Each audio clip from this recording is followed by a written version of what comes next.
2 volunteers real quick? 1, 2, there you go.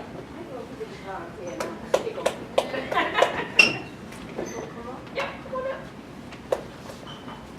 Just turn around to everybody. I'll stay right in the middle. Introductions. Now, we cover introductions on a lot of different levels depending on what type of education we're doing that day. So I'm just going to really handle handshakes, appropriate handshakes. Because it's a dining situation, and so there's not too much space to do too much more than a handshake. And I would suggest, again, if it's business, refrain from hugs unless it's a country that you know is very huggy. And if that person comes in and is like, ah, you might want to just kind of, but if they don't initiate and you haven't taken the time to do the research, I would suggest staying away from hugging, especially men to women. Some people will find it offensive. So just be mindful. So we're going to cover handshakes.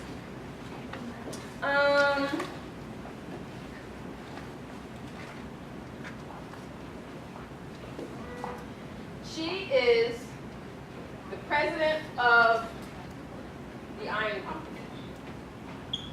And this is someone who would like to have a contract with her and her company.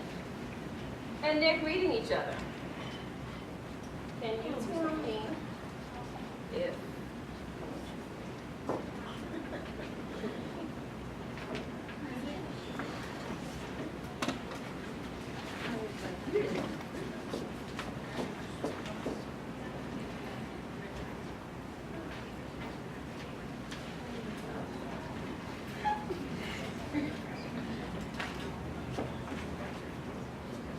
they're about to meet at their dinner appointment. Whenever you're ready. Hi, how are you doing? Oh my gosh, I'm so happy to meet you. How are you?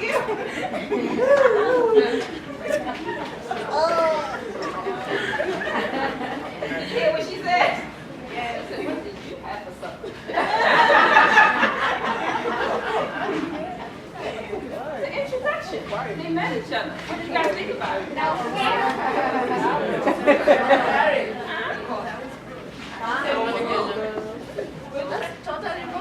Totally wrong. That had something from the picture. She's kind of like a little wild, you know. What was your thoughts? Well, a stranger's just like How did they feel?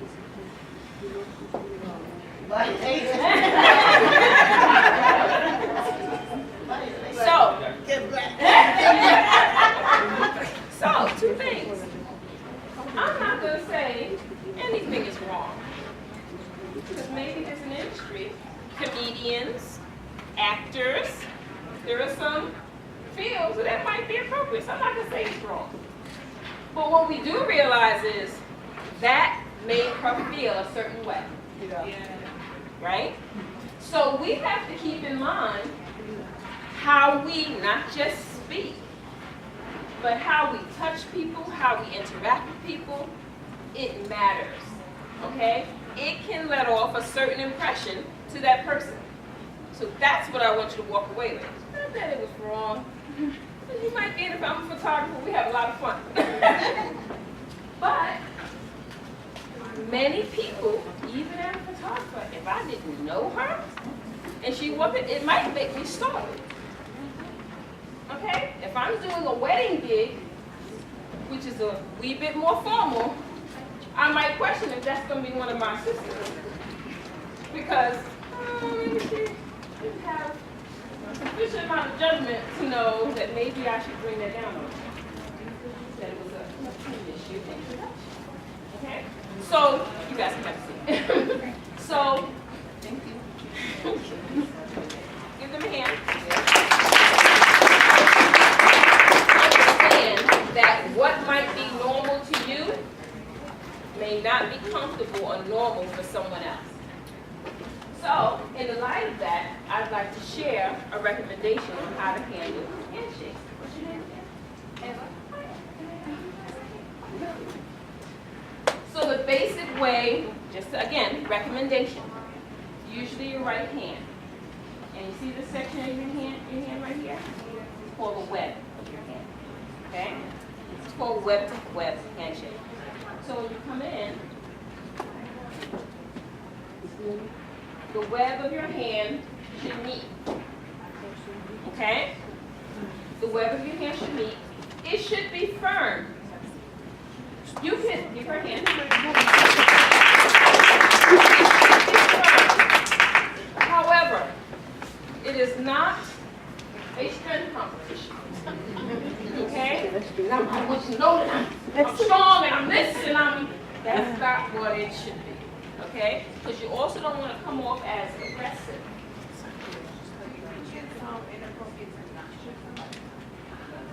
That's a very good question. But firmly enough to show confidence. And the same firmness should be applied to both men and women. Okay? Same as if, say you're at a dining table or business session. If you stand up for one, when they enter the room, you should stand up. It's not gender-based, especially in these times. You don't want to just stand up for women, because some women go, I'm equal to everybody else, you don't need to do that. So if you're going to stand up for one, stand up for everyone who walks into the session. Okay? So keep that in mind, because you want everything to be an equal round for everyone.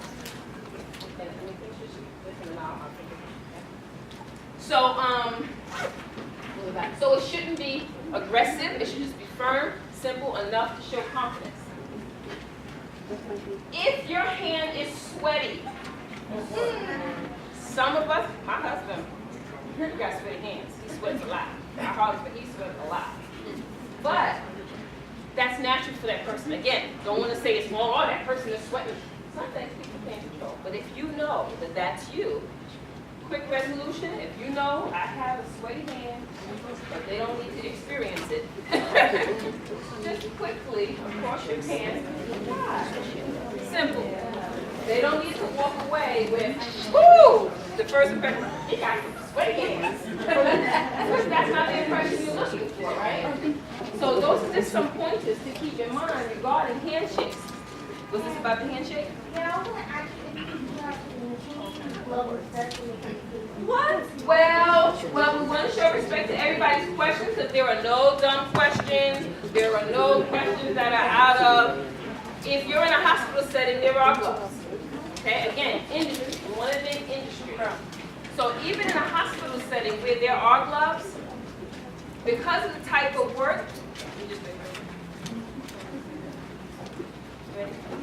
because let's say in a hospital situation or a medical situation, there are gloves. So sometimes those gloves are being used for other things, you know, touching different clients, so on and so forth. So in that situation, I would say remove the glove. Okay, I would say remove the glove. Kitchen, if you're culinary, a lot of times you're in the kitchen with gloves on, and the head, whatever, of the hotel might come, oh, you guys are doing a great job back here. So there are situations where there will be gloves, but again, discretion is necessary to figure out, should I shake hands with this glove on? If you're the janitor, just finished cleaning the toilet. Okay? So, I mean, again, it applies. I don't know every industry. There may be some industries where gloves are work gloves. Some work people in construction wear work gloves, and they shake with those gloves on. Because the two dirty gloves are touching each other. They don't want to take their hand out and they're cleaning this whole building. You know? So, again, you just have to use your discretion. And you don't want to do this. You don't want to offend. It might be considered offensive if the person is walking up to you for a handshake and you go, hold on a minute. Girl, would you think I'm dirty or something? You know? But I'm saying, you have to think about how that person might feel about you stopping from shaking their hand to stop and put a glove on. Well, but I mean if I already had a glove on. If you had a glove on, okay? She clarified her question. If she already had a glove on. If I'm outside in the cold, and we're both in the cold, and we just met outside because we're about to go in here, and we shake outside, I can keep my glove. Okay? We're in the cold. Why get my hand cold? We're both warm. Let's do this. to proper handshake, then that's okay. So you know, information. Okay, hold on one second, because I see somebody. Yeah. Ma'am, you had a question before. Did I answer it in what I was saying, or did you still have a question? No, it wasn't a question. I just wanted to share because I know in America one of the etiquettes is to like you have to per plan and then shape. And I have to learn when I came here. But where I come from, the firm plan they just belong man to man. As in between the man and the woman, it has to be let you like and be Perfect. Now, remember, going back to culture and what's the norm for a particular place. So she said she had to learn what I just said to you guys about handshakes. She had to learn that when she came here, but it was a surprise to her. Because did everybody hear what she said? In her country, it's different. Men to men shake hands. Let me give you a quick story. Jewish men. Jewish people in general. The person who trained me to do this had an experience with a Jewish man. And business, and she reached her hand out, and he didn't put his hand out. Yeah. Now why did I get whoo for people? That's time. Okay, good question. Shane, give me somebody else. Okay, anybody else? What did you feel? The question was, what did you, those people said, whoo. Embarrassed? I'm gonna suggest that you not be embarrassed. Okay? That you not be embarrassed. Because that's your personal, oh, this made me feel that way. But she had the right question. She didn't go, oh, She said, but why? And one of the main things between races and cultures is we just don't understand the why.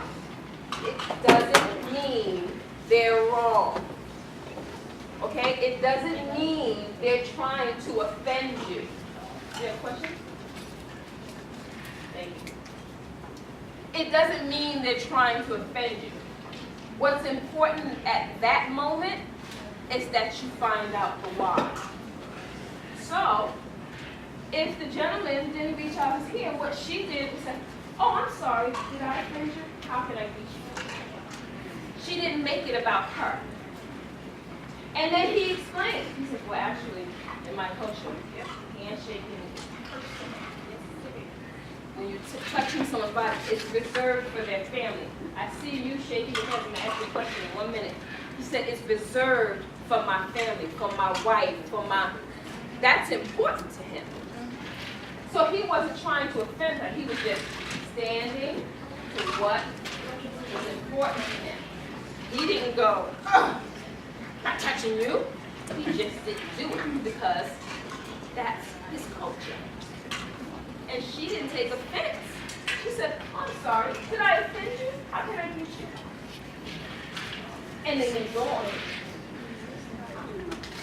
I would like for you to say your name. And she was shaking the whole time like this. So I would like for you to share.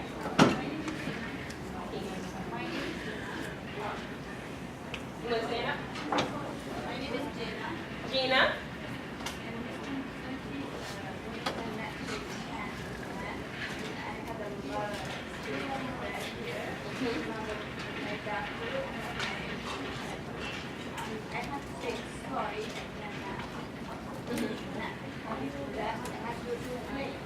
Right.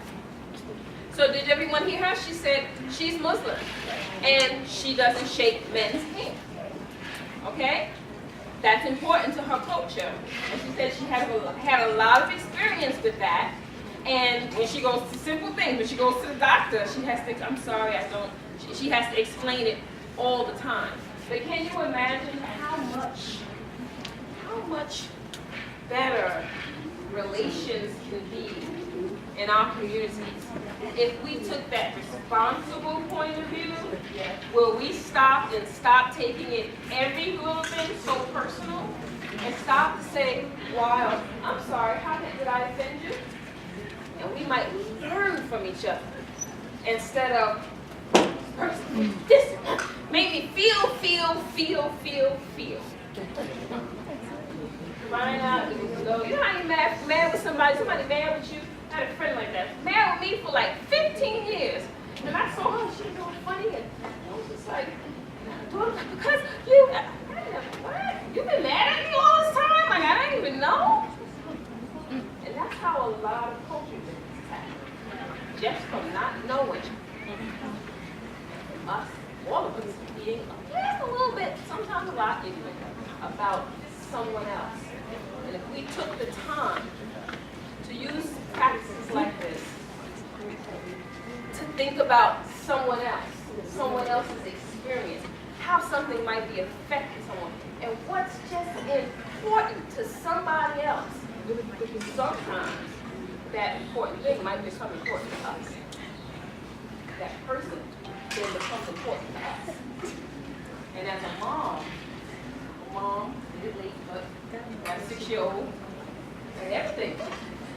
You know, I look at this little world, and it's like everything I see differently than I did from my adult eyes. Him hearing me say something, do something, seeing something in the world, I'm like, oh wait, he might think, oh my goodness, I have to help him figure this out. Talks like a mom. 10 million questions. He asks you about everything under the sun. He puts me in all kinds of challenging situations that I have to be ready to take on because he's going to experience it. My son he has put me in gender situations where someone was dressed other than what he thought they should be dressed as what he learned about male, female. And he went, excuse me, are you a man or woman? But I had to, in that moment, I had to deal with it with honor and respect and apology and no judgment. And now he's in a private school and he got friends with parents in different situations. Both culturally, I feel bad, but I feel like I'm not teaching my child enough about his culture. Because he's like, oh, this one's Turkish, and they do this, and they speak this, and I go, what are you? I'm not on my job. He's teaching me. Wow. What? Caught up in everybody just teaching him enough about him. He tell me about everybody else.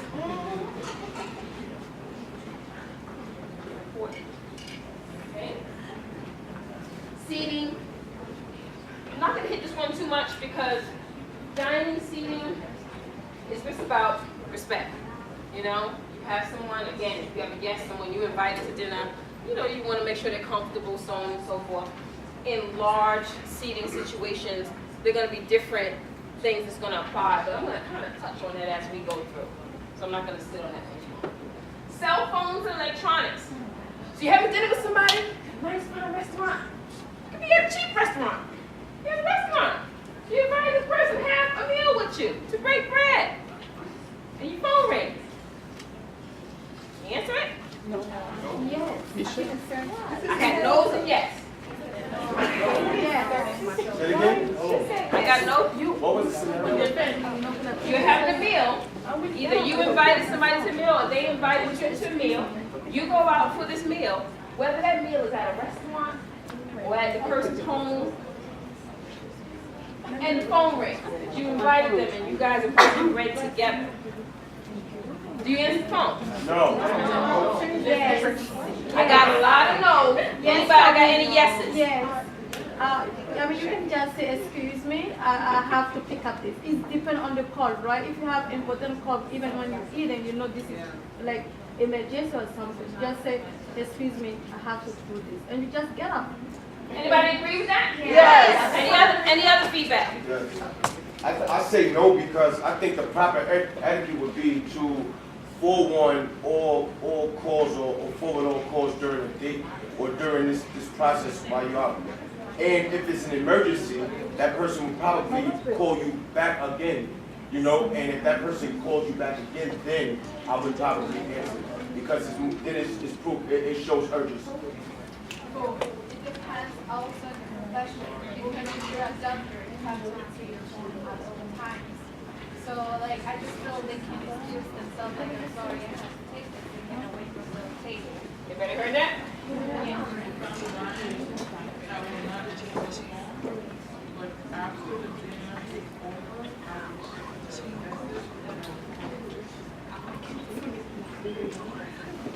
I'm not going right away, but when there's some fish calling, what texting me back. So you'll stop and text them and say, text me back? Yeah, I'm gonna explain. Yeah, I'm gonna Okay, that's his answer. Always respect all answers, right? Respect all questions, respect all answers. Anybody else? Did I see a hand over here? Well, because I don't want to ignore the phone because if I ignore the phone, they're going to just keep ringing and ringing me. You got a stalker. Oh my God! You need to call the police. So funny. Anyway.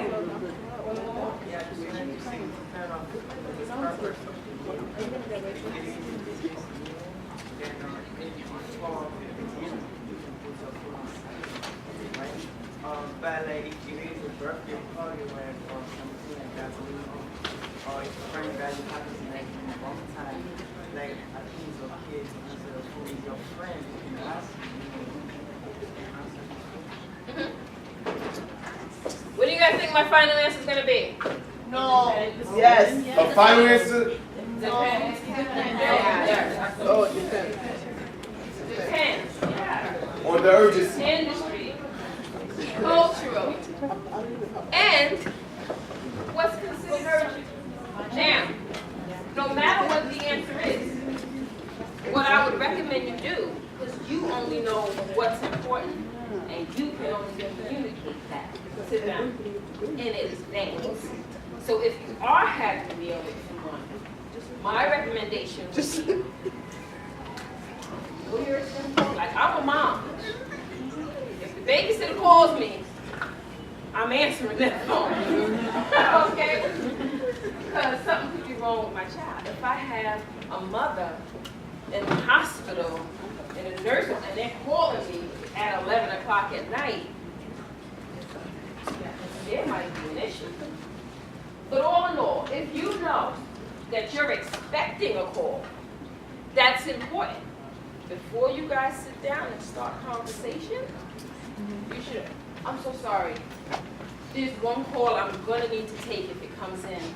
So I'm just gonna ask you to excuse me when that call comes in. It's the only call I have for the day, but I just want to give you advance notice. Okay?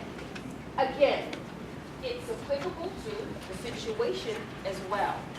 If it's business, if you've taken the time of some big executive that it was hard to get on their schedule, and you get to that table and go, hold on a minute, I gotta take this call. Discretion is going to be key in any of these decisions that you make, okay? Discretion, that's why I'm saying everything I'm sharing with you is not a right or wrong. It's your responsibility to assess your situation, assess the person that you're with, and the purpose of, whether it's a business meeting, today we're just talking about dinosaurs. The purpose of why you're meeting with this person today. Okay? If you know that, oh, it took me 6 months to get on her calendar, I am not letting her get up until I get my project in her head, share my ideas, and try to get my proposal. Then you know not to get up, you know to put your phone on mute, so on and so forth. And this is going to be a short meeting. Okay? So those are the things that you keep in mind.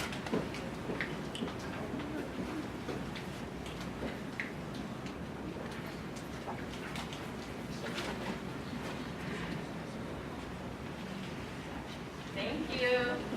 Communication. Are you leaving me? Now don't y'all think that's rude and shit. I'm just playing. Thank you for coming. Thank you for coming.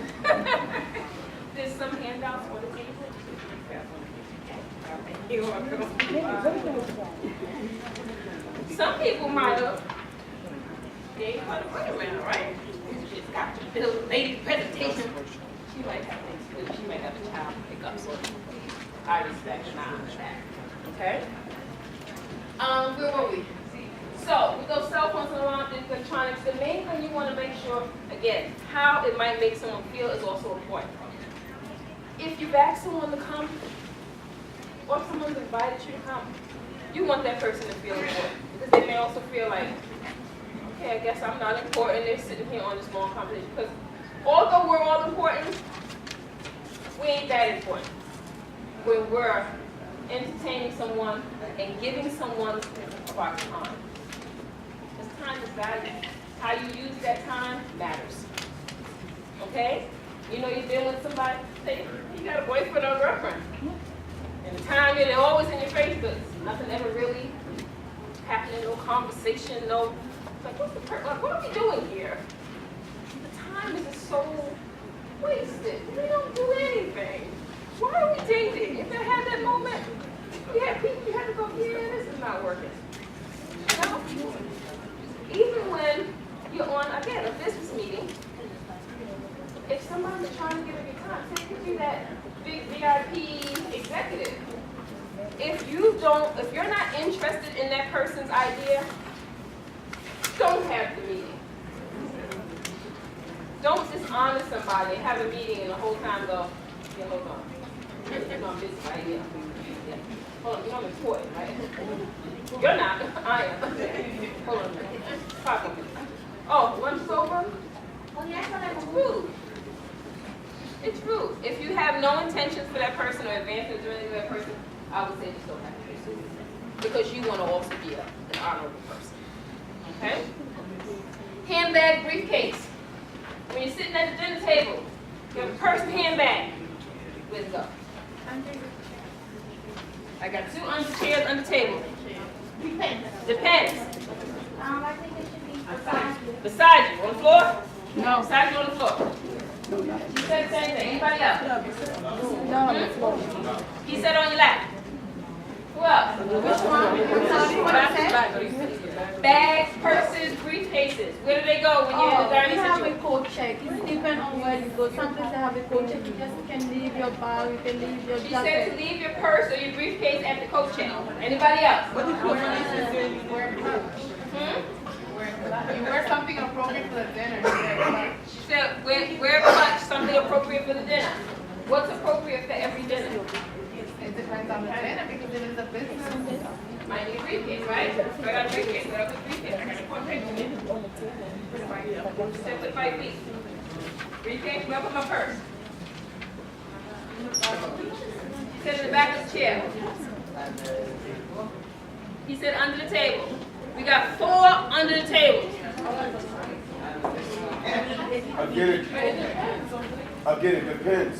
It depends. We got 2 depends. Anybody else? Camera person. I What's your think name? beside Noha. Lohan? Noha. Lohan. Yeah. I think it would be like on the back of the chair. You could hang it on the side. Back in the chair. Anybody else? Anybody else? It is relevant to the situation. But here's some things to think about. Ladies, your purse on the floor. Sanitary? No. Briefcases. Gentlemen. Briefcases can go on the floor. Yeah. Where you gonna put them? Table? However, I would recommend, especially if you have valuable things in it, that's on the floor between your legs. Between your legs. Gentlemen, briefcases between your legs is where I would recommend. Okay? Then you back to your purses. Not on the floor, right? Okay, no. Keep digging on the floor, touching the floor, going back to each food. Where's your purse at, ladies? On the table? She said between your legs. No, it's on your lap. It's on your lap. She said behind your chair. I don't think so. It's relevant. It depends. I would recommend either on your lap if it's a small clutch or small bag that won't interfere when you put your napkin and stuff over. Sometimes it can have a little width or whatever to the bag, because sometimes the napkin can still drape over it. Okay? It should never go on the table. Okay? Never, ever, ever go on the table. I would not recommend putting your purse on the back of your chair because someone can take it. Okay? Sometimes people will say, put it behind you. Again, I'm not going to say it's wrong, but sometimes it can interfere depending on the size of the purse. If it's too big, it sometimes can have you looking a little awkward in your seat when you're trying to make an impression, right? Because you're not really sitting up properly. And if it's too small, it can fall. If the chair has open, it can fall out and you can lose your purse. So ideally, on the lap, but again, discretion, I would say think about it before you go. If you know you're going to have it there, if you go from the place and you know how the seats are, make sure you bring one of them. Okay? Yes, but wait, let's say you have a tote.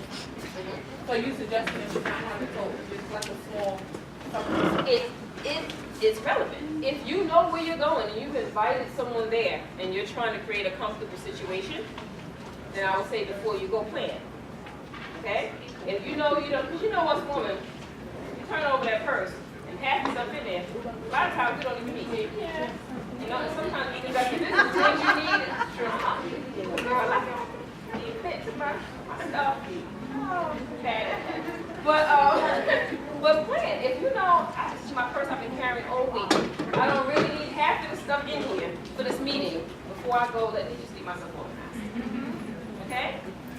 Because if there's nothing in it they need, then you don't need to have a purse that big. If it's your only purse, then you work it out. That could be the situation, yes. Would you ever have like a business meeting where they would ask you, like sitting at a table, they would ask you for something like a portfolio, or you usually they wouldn't? It can happen. So then if you bring your tote, now Now you're talking about briefcase? so you would be better to bring a big briefcase. Yeah, it can be a briefcase. Okay. Women can carry bags that are similar to briefcases. Here's mine. Looks like a briefcase. Okay? I wouldn't put this on my lap while I'm eating dinner. If it's a briefcase style bag. Now here's the thing. What's so unsanitary about your briefcase and my tote? Because it's the same thing. Again, you got to think what makes sense though. This, would I put this like this while I'm eating dinner? No, but my point is, you were saying don't put your bag on the floor, but if it's a tote and it looks similar, But it's a tote. That's what I'm saying. If it's a tote that looks like a briefcase that's too big to put up here, you have to make a decision. between your legs. Yeah. Okay. But purse is different than tote. Okay? Okay. I was talking about a purse when I said don't do that. Because you know us women, our purses are right here all day long. Right. Okay. On our bodies. We got kids, Got a purse, bunch of stuff. okay? And a purse, again, you know, it's got the usual discretion. Can you put This it is over the shoulder? You could. That's a good point. If you have a purse, hold on, that's small enough that you can put over your shoulder safely and let just hang right here, and it's not in the way either way, that's sufficient. Here's one other suggestion. If you have a table, okay, it's called a purse hook, purse hanger, okay? Some of them come with little jewels and stuff. Look how thin they are, they fold away. Purse hanger, okay? You just open it. It's easy. Not expensive. And you just hang it. Can't get to feel too much because this cloth is here, but it hangs on the table, and there's another percent. But it hangs on the table, and you put your purse on it, and it's strong. It holds your purse right there. It's way off for you. Email us. She sells them. The lady I work for. So just email us at the address at the end. But she sells them. She didn't come to herself. I don't have them. It's just unsafe. Like I said, there's no right or wrong. I can't tell you what to do with your bag. I'm just letting you know that hanging it there, somebody can walk with your bag. Okay? All right? Somebody can walk off with your bag. Really quickly before you say, do you do etiquette? She does. Okay? I'm an etiquette instructor. So she trains me to do what she needs me to do. But I have someone who runs this company who's an etiquette consultant, and she does the wide variety of etiquette. And if she is not available, because I've been assisting her since 2011, she's like, you know this stuff, and I need you to do this today because I can't make it. And she'll just train me for like a week or two for a few things that I don't know, and she'll ask me. Alright, so I don't know all the answers to every range of it because it's not actually my specialty. I'm an instructor in the dining and a couple other things, but not every area. She covers every area. Wait, what do you like? What etiquette and why? Like, what kind of areas? I don't want to take too much time doing that because I can't even do one thing. But I gotta get that done. But there's all kinds of etiquette, like she said, for children. They do it with children. They do it for business. They do it for dining. They do, cultural etiquette. They do all kinds of etiquette. They do it for grad students. There's all kinds of etiquette to do. Identifying your table setting. You guys will be eating in a second. Okay? Identifying your table setting. Now you see that nice setup back there? Do all of these know which glass is yours, which side of the, which side is your glass, which side is your bread, which spoon is yours. I'm getting a whole bunch of them. So first thing to do when you do go to these situations is you identify your table setting, because how embarrassing would it be talking and pick up somebody else's drink? Right? So I'm going to give you a simple, very simple way to figure out which table setting. Okay? It is called B&D. Bendy?